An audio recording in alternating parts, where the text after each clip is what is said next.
Welcome back to another episode of the Miami Heat Roundtable. My name is Amir. For today's episode, we got Martel. You can find him at the Miami Heat Zone podcast. And we also got Ernest. You can find him at Miami Heat Talk.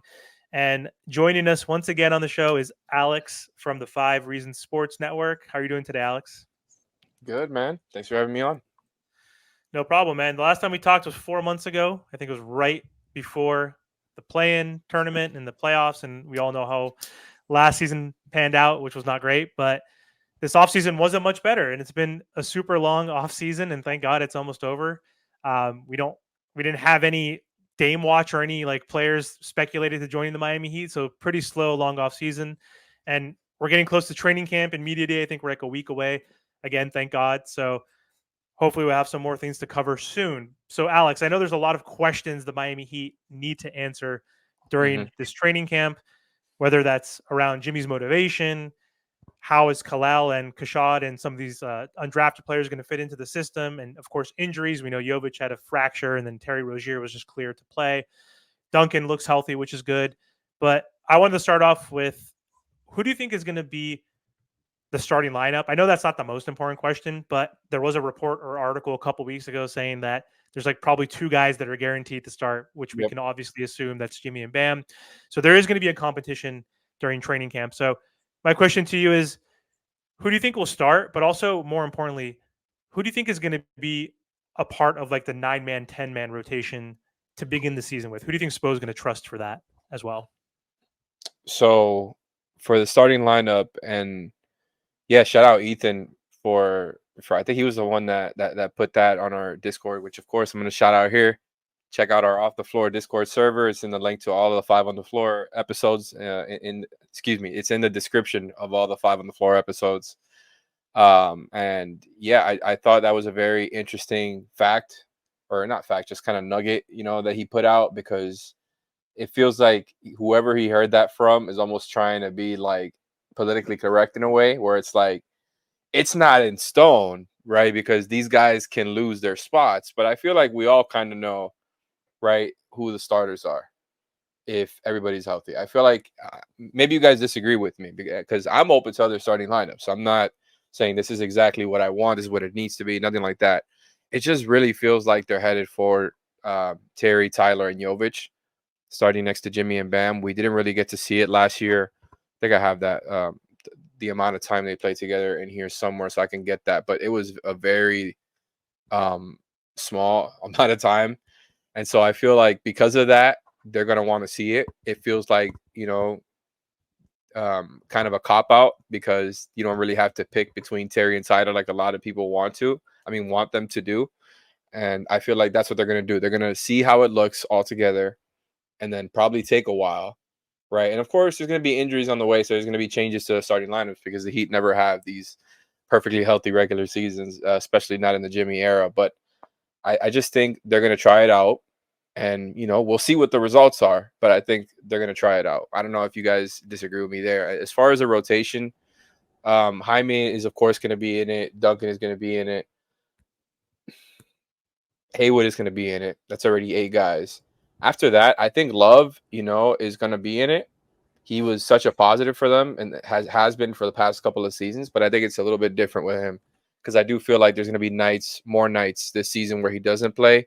And we kind of saw that for portions of last season. I think it was the second half of the season where he just wasn't playing as much. And we saw like a stretch of like a month straight of Thomas Bryant, I want to say.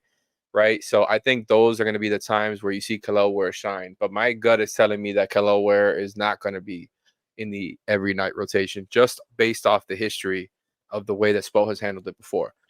100% agree that he is different from the type of bigs they've had in their system before. So that's where it may differ. I just feel like based off what we saw, the way his body looks, he still looks a little bit raw to me. That doesn't mean I don't think he shouldn't play in the regular season. It's on the contrary. I want him to play in the regular season. I want him to get these reps. Now, like I'm not against him going to the Skyforce if he's not going to play, right? Like just so that he is playing for certain points and then be with the team at other points, whatever. But I think ultimately you want to see him get reps. I think you want to see Pelle Larson get reps, maybe Kashad Johnson at some points. I think realistically, we are not going to see those guys unless other guys are out. And that's just again, like what my gut is telling me based off how Spo has operated in the past. Where it's like I think he's just gonna go for the guy who he feels is more ready to help them win games in the short term. But then at the same time, it's like Hero, Duncan, those guys had big roles from the start, right? And Duncan was around for a little bit before they played him a lot, but once he got that role, it was his, right? He was a starter. He became a starter after not being a rotation player for the first year, whatever it was, 2 years that he was here and didn't really play. So he's willing to give guys the shot if he just thinks they're better. I don't think he's gonna think Ware is better than Love, and they're obviously very different players. And I'm excited to see Ware play. I want to see him in the regular season, but something is just itching at me, telling me his role, at least in the beginning, is going to be a little bit inconsistent because I think Love is going to be playing in the beginning, and I think it's going to take a little bit for Ware to play. And I don't want that to be the case, but I also don't really want to see the double big stuff right now. As far as like having a big role, I don't think Spo does either. I think the double big stuff, if you see it with Ware, it'll probably be with Jovic over a Bam or over a Love. And I think that's where it's at right now, which makes me feel like he's going to be out of it. I think after that, I wouldn't be surprised if like Burks got that last spot over Pelle Larsson, and maybe I'm just a little bit, cynical, right? A little bit jaded from all these years. I just feel like he's going to go for the better player right now. And maybe that's what it is. Those guys, Love and Burks, are just better right now. But I want to see Ware and Larsson play because I want those guys to get reps and develop. Yeah. I was going to ask you that too, specifically, like between Burks and Pele. And you got to assume Spo is going to go with the veteran. And of course, he's shooting 40% from three. That was an issue of ours last season. We were like 13th or 14th, which was not bad, but like traditionally we need to be a top 5, 6 3-point shooting team if we want to have a better offensive rating. And so that was my opinion as well too. I think he's going to have to go with Burks initially, but we're going to be injured. So we have a really deep roster. Exactly. So we know we're going to get, I mean, Josh Richardson's not even like, is he going to be at camp? Like, I don't know. Cause that's another player too, that could be in the rotation as well, ahead of Pele and the young guys.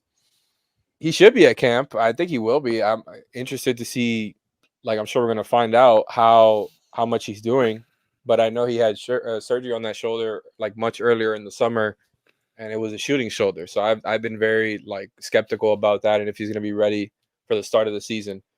But yeah, it's another guy who would absolutely probably factor into that conversation we were just having about like the 9th and 10th guys. And like I could see Burks and Richardson playing, frankly, over Pelle Larsson. And I like Pelle Larsson as a pick. I mentioned him on 5 on the Floor before they drafted him. After they drafted Ware, I'm like, I think I mentioned Larsson and Keshad Johnson. Not to hype myself up. I remember that. A million things wrong. I get a lot wrong. But I'm just saying, like, I like these guys specifically. And I liked Ware as a prospect, even though I didn't really want him to go with a big. I like him individually as a prospect. I'm just very skeptical that they're going to have like an every night role to start with. Now, I do think Larsson and Keshad, their bodies are more ready-made. But the difference between Larsson and Burks, to me, the most as far as their play style, is Burks is a much more willing shooter.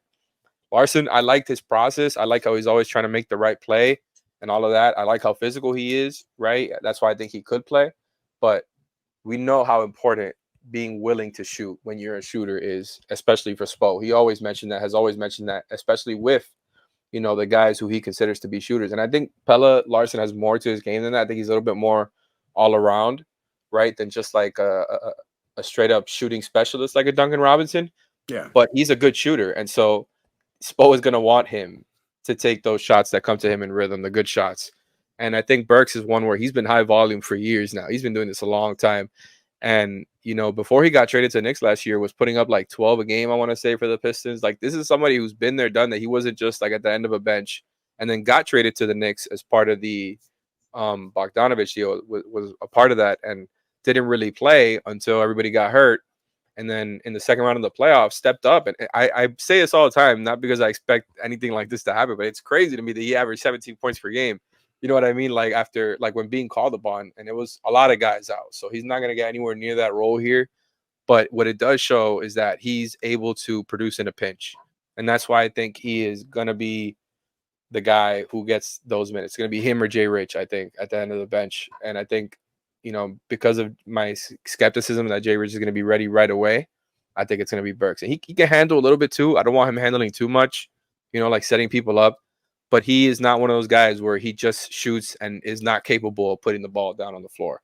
Now, what he does after that, it's, he's not a great finisher, but his handle is decent. So I think it's somebody that Spo will rely upon, like, just early on in the season. Oh, yeah. And, dude, like, I actually said it on my episode earlier today. I think that this 2025 team on paper is probably the best team during this Jimmy Butler build.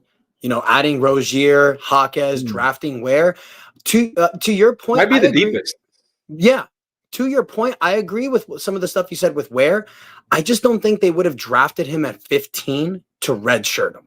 I really believe, Alex, that, and Spo was on that table also. I think they looked at a guy like Ware because Bam, the last time he played power forward, who was he playing next to? Myers Leonard and Kelly Olynyk. These were guys that can hit the three. They played good next to Bam's style. I think Kelel Ware is way better than those guys. And his offensive game can actually work next to Bam. But I do agree with you. I think the beginning of the season, Spo's going to rely more on Love, kind of like what he did this year. And then, 15 games, 20 games in, you're going to see that switch. Kind of like Jovic started in the power forward. You may see a switch. But Jovic also didn't play for a year. I know he had the injuries too, but he wasn't very good at the beginning, and then his body kind of caught up. So I feel like we might see something similar. Not exactly the same, right? God forbid, or whatever the injuries. I'm not talking anything about that, but just like in the sense of he grows into his body a little bit more, becomes a little bit more mobile, stronger core, stronger lower body, and not to mention, like upper body matters as well. So I'm not trying to like list off everything, but I just feel like a guy like that with that type of size, growing into his body more and getting those reps is going to help him so much, right? Physically and mentally, because it's like I think getting those reps, you just become smarter as a player. And frankly, what I'm worried about with the double big stuff and why I kind of said that I'm skeptical that he's not going to play that much with other bigs outside of maybe Jovic is because I'm a little bit more skeptical of the shot. True. I know he's really, he believes in his shot, but I think it's still a little slow. I think it's not bad. Like, I don't mind, like, I wouldn't mind him taking an open three. I just feel like he's not a stretch big. To me, there's levels to it where, like, Kevin Love to me is a stretch big.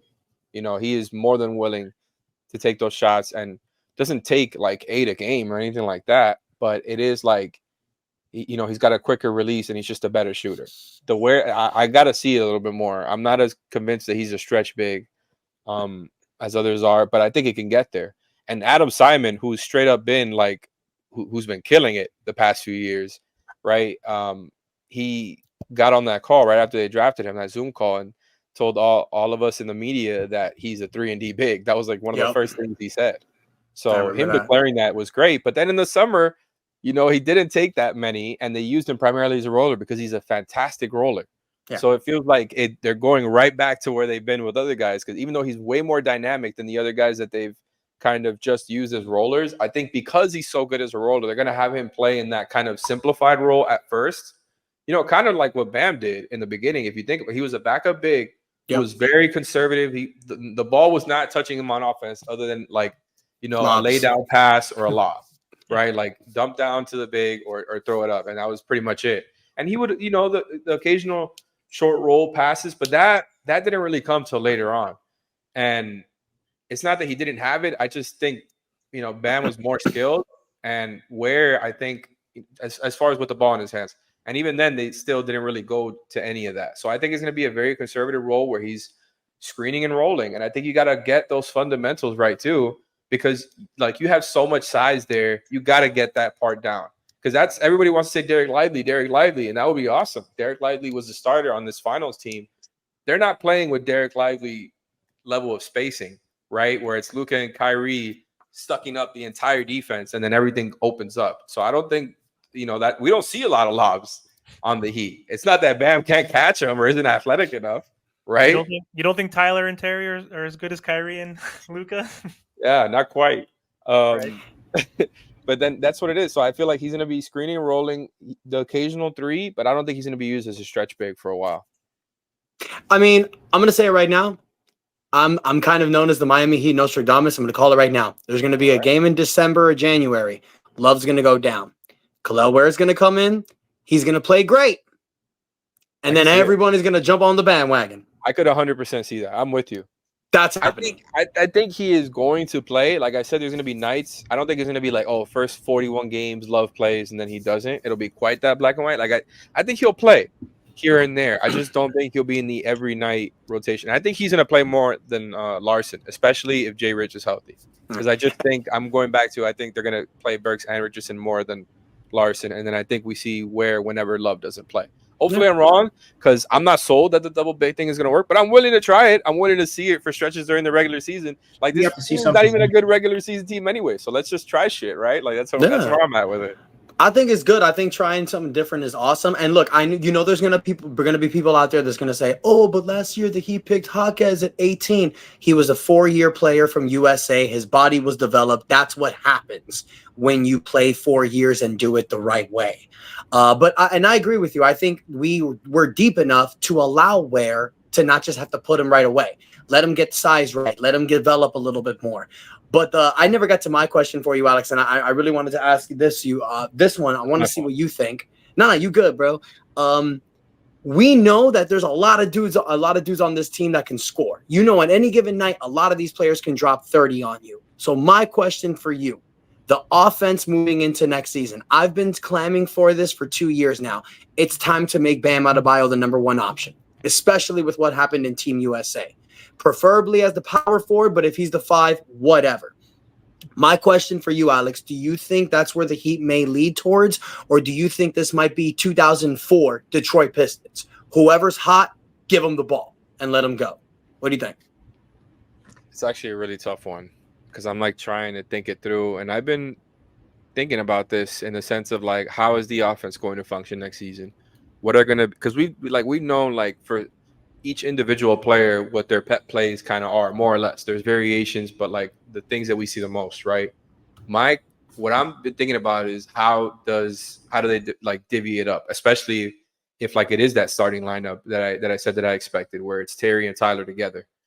So I'm interested to see how they do it. It makes me think that Jimmy is going to take an even smaller role in the offense, and of course, it's not what you want to see. Like you need Jimmy to be your number one guy for your team to be at its best, just frankly. And that sounds simplified, but it's really not. Like it's just been factually true. When Jimmy plays their number one option, regular season or playoffs, they're better.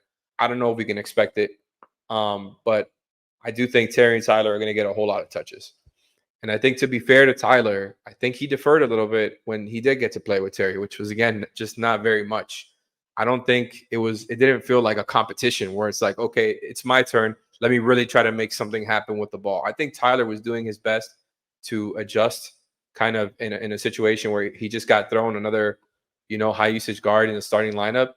And I thought he was averaging, I want to say like 17 or 18. Like his scoring went down a little bit because he was trying to defer and trying to play a little bit more off ball. I don't have those numbers in front of me, but I think it was around there. And so I'm interested to see what they do and how often they get to Jimmy's pet plays versus how often they get to Bam's versus how often they get to Terry versus Tyler. Not to mention Jaime's another guy who's going to have like a lot of usage off the bench. Like you said, they have a lot of guys they can go to. And of course you have the Duncan Bam 2-man game, which is one of their best plays. Like I think I'm not sure like what they give priority to. And that's why I've had trouble being like, who's going to be their number one option? I don't know that it's going to be Bam. I just don't. I think if you're talking about Bam as a number one option, where maybe he's a playmaking hub and has the ball in his hands more than anybody because of that. And, like I could see that. But if it's talking about like Bam taking the most shots, that I'm not as sure about. I'm just not. I love what Bam has shown. But I think what you got to see, for Team USA is that Bam is really, really good when he doesn't have to do that stuff as well. I think you want to see an in between. I don't think you want to see him beat Team USA Bam because he's not playing with 10 other superstars on the Heat, right? But I think you want to see an in between of that and what you saw at times the past couple of regular seasons where the scoring was great and he showed you that he's capable of doing that. But frankly, and it's going to sound bad, I really don't mean this in a bad way. I promise you. I don't think Bam is a proper number one. And I don't think that's unfair. I think he's shown you that he can score more. He's way more capable of scoring than what you originally thought when he first came into the league. And even, after that first year as a starter, like he's grown so much since then in this Jimmy era. And I'm really, I enjoy it. I appreciate it. I just think there's like a balance with it. And I think they relied on it too much at times especially like the first halves of the past couple regular seasons. Because then they go away from a little bit in the second half. And I feel like it seems to be, and it's fun. Now I'm thinking about what Spo said at the end of the season, where he's like, "Oh, we were trying to find a balance between three different offensive philosophies." That's stuck with me, and it stuck with me that day, and it's stuck with me since, because you can see that in the regular seasons. It's like they're trying to have different identities, and think they'll go to certain plays more for a stretch, and then other plays more for another stretch, and it happened a lot with Bam over these past couple regular seasons. So I'm skeptical that they go back to it. I think he's going to still have some of the most shots, and he's still going to take middies, but they went to it a lot, right, in those past couple of regular seasons. And I don't know. They have more to work with now. And so, I guess in an ideal world, it's a motion offense where it's very, like an egalitarian offense. I don't know how you do that. I think that's easier said than done, because it's like, yeah, you have a lot of guys who can score and make a pass. How do you balance it out? And I think that's going to be the key for the season. It might be with Bam at the one. It might be with Bam as a playmaking hub. The Bam at the as a number one option might just be how you get through the regular season, and then maybe Jimmy is your number one in the playoffs, right? Maybe that's your blueprint. Terry and Tyler, kind of complementing, and everything else you have Jovic, Jaime, Duncan, right? But how? How do you? What is the the hierarchy? That's what I'm trying to figure out. So where do you see the Miami Heat stacked up in the Eastern Conference? We already know that the Boston Celtics, they're not going anywhere. Then you have the Villanova Knicks, they're pretty loaded, especially at the wing depth. And then you have the 76ers, which Paul George and Joel Embiid, which, that was tampering, but, that's a whole other conversation. Then you have the 76ers with Paul George, with Embiid. They really can't stay healthy. And then you also have those bottom teams where, they might not win a championship, but the Orlando Magic, they're pretty solid. The Pacers. Then you have the Miami Heat, the Cleveland Cavaliers. I think that if they take the regular season seriously, which I think that's the biggest thing, we can at least be within the top 5. But where do you see the Miami Heat stacked up in the East? If Jimmy plays a whole lot of games, I think they can be in that conversation for a top 6 seed. But frankly, I do. But we don't even need him to play that many games. It's just effort to me. You know what I'm saying? He doesn't have to give us 30 points a game, but it's about the effort.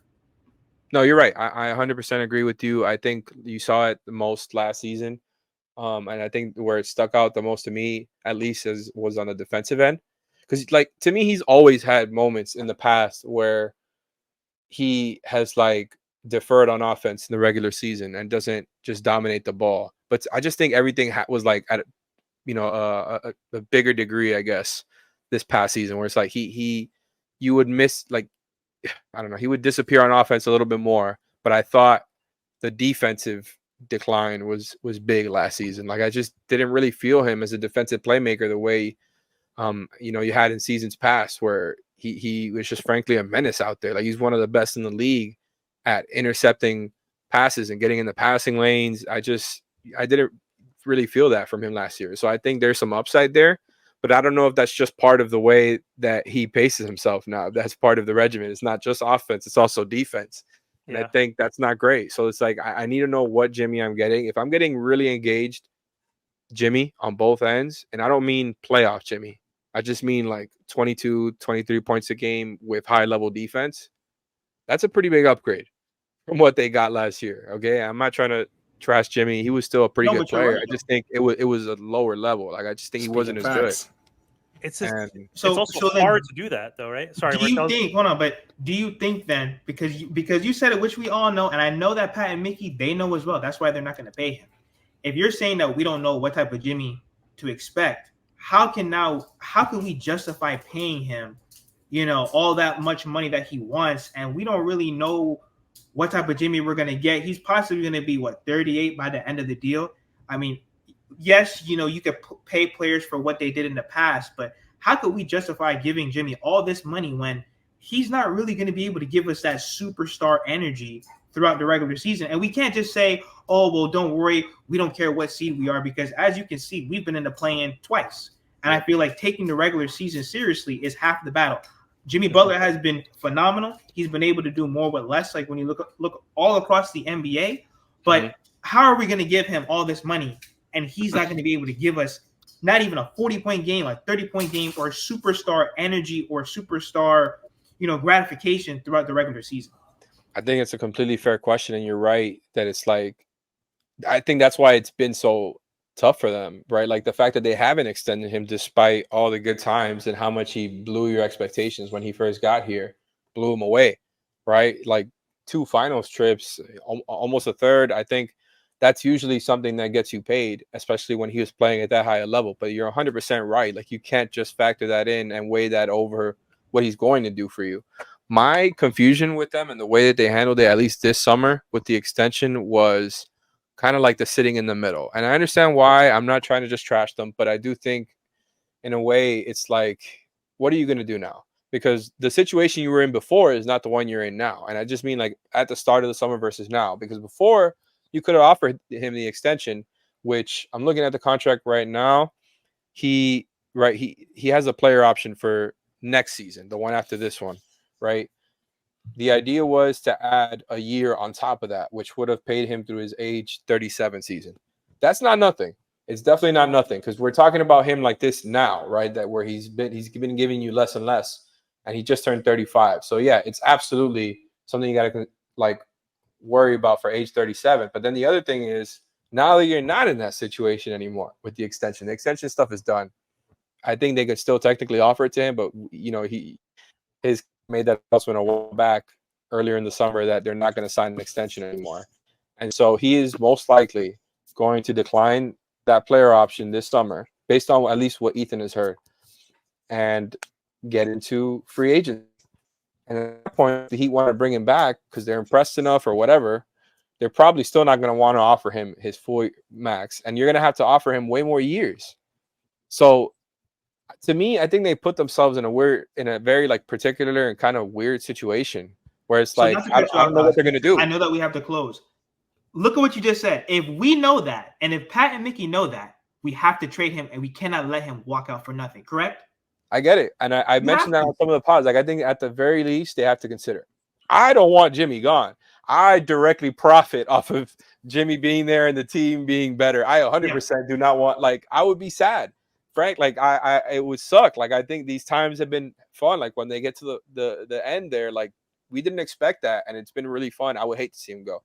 1,000%, you're right. They had to at least consider it, and I think they're not going to do it. I don't. That's what my. Other than not going to consider it, they're not going to trade him. Yep. I think they probably have considered. I'm sure they've talked through like different options, and maybe not. Like they're not talking with teams about like what they would get. Maybe, I don't know. Who knows? But I think they've at least gone through the thought process. Like I think you got to imagine that. And so I think at the end of the day, just to throw one in there, they're not going to do it.